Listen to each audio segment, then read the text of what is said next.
Hey, Rockford-area homeowner facing a mountain of problems. He simply wants to restore running water to his home after his well stopped working. But living in a PFAS-impacted area is posing a new set of problems. Our Lauren Edwards explains. So this water tank that you see right here is how the Werdon family has been getting by. They use it for some of their day-to-day needs.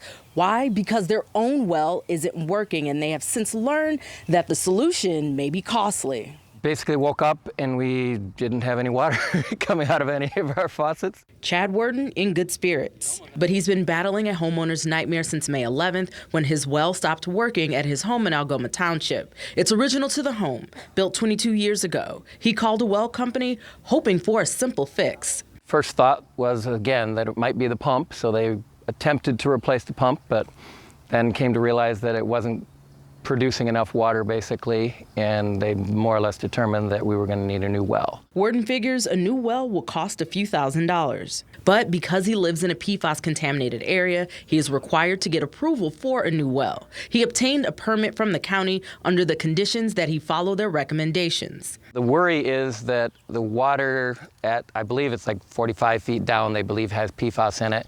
So they would go through that to like 120 feet. And the drilling has to happen a certain way.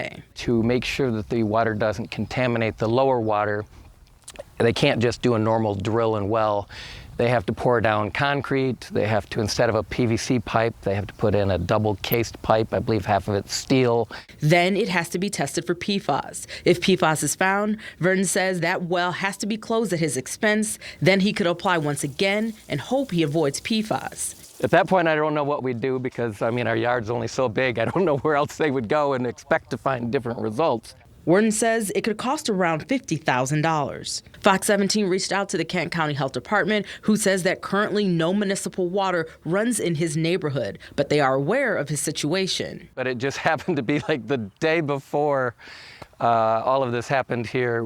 They had cut down a bunch of trees down on our main street there because they are putting in city water, but they're not coming down these side streets. For now, he'll continue to use the water in the tank, which his family uses for showers and to wash some dishes, and get the word out about the aftermath of dealing with the PFAS crisis. To go from what would have been a $10,000 expense to potentially $50,000, you know, I don't know how everybody's doing that.